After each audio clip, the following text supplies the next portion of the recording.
So after overnight proving, we should have a nice, sticky, well-risen dough. I'm just going to remove this.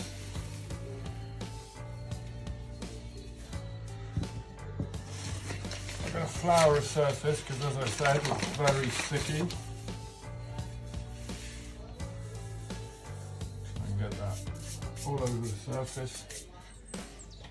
And then with our dough scraper that I showed you earlier, if you give it stabbing motions, it's the best way to deal with this.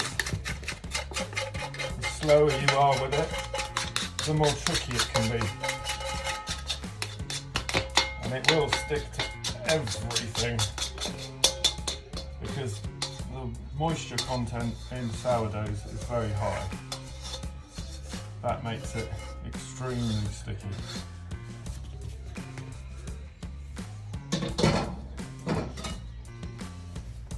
So at this point, nice and sticky.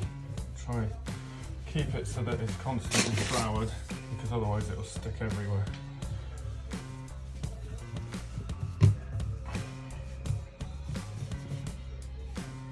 So next we're going to just split this in half to make our two breads.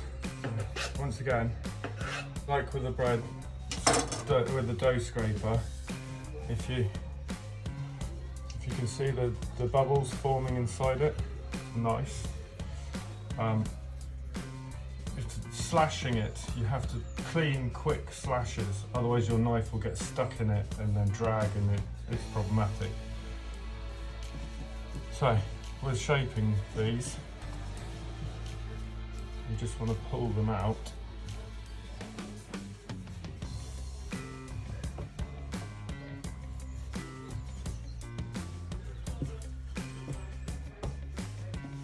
And then we're just going to fold them in to a circle into the centre like this.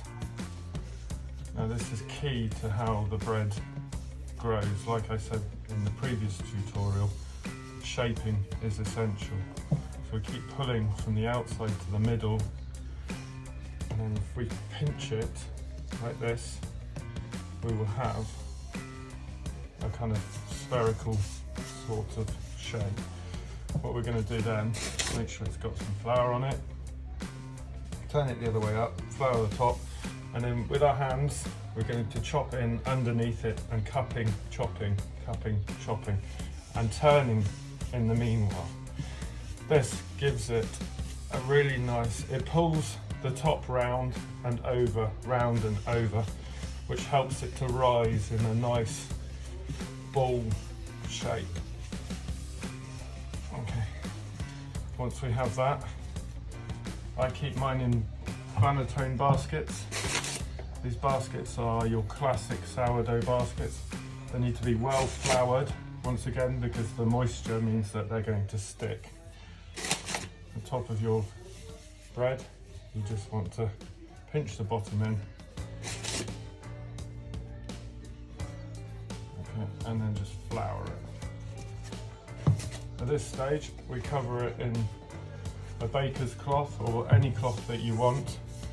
Once you've designated it for that, that's all it's going to be really used for. And you never clean it, you just keep flouring it and you keep using it for that purpose. And that's it. That's shaping your sourdough. We'll leave that for 4 hours, then we're going to bake it. So we're going to show you the shaping again. Fold it, fold it, fold it, all folding inwards into a circle. We're just trying to get that all folded so that it pulls as it bakes. It will pull in a certain direction and obviously form a nice spherical sort of bread. So all I'm doing is just pulling it, folding some air into it so we get air pockets. Obviously that's your classic sort of sourdough. And then once we've got what we believe is a nice ball shape, we grab it and pinch it nice and tight. Make sure it's all floured and the underside. And then cup and pinch, cup and pinch, and keep doing this so that you pull the top tight and over. Keep doing it until you've got a nice ball shape. You'll feel it just pulling across the top and down below, so keep pulling layers of it and layers of it, and you'll see the effect of it. Then you just pinch it tight. In your banatone basket, you can also do it, a lot of people like to do this in a slightly different way, where they'll do it in the Dutch oven, which is if you have a Le Creuset pot, line it with some greaseproof, put your bread in it, cover it, and once you've got it covered, you can leave it to prove for 4 hours and then bake it in that pot with the lid on for the first stage, and then remove the lid for the last 25 minutes. That way it traps some moisture, creates more air pockets. Okay, that's everything for now. So the sourdough should be ready now. Been proving for over 4 hours. So take it, turn it out on the tray, score it, and then bake it at 225 degrees for 10 minutes, then 200 degrees for 25 minutes. And when we score it with a razor blade.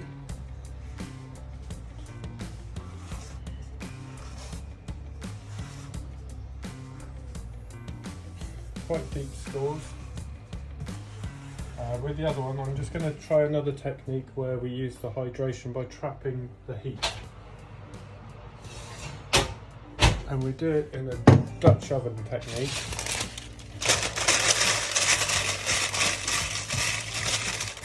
In order to do that, keeps the hydration up.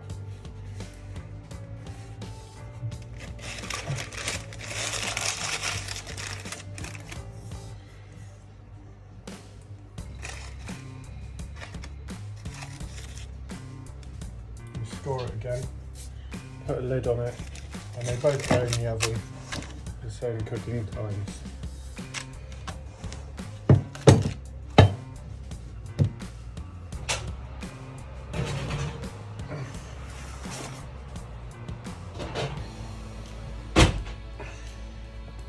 Here's your classic sourdough ball, just come out. And here's the Dutch oven technique, which I believe will produce far larger bubbles due to the hydration being kept in.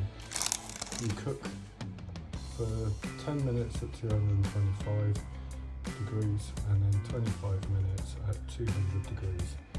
But with the Dutch oven technique, you have it covered over for the whole process, and then 10 minutes before the time is up, you remove just to give some crust to the bread. And that's that.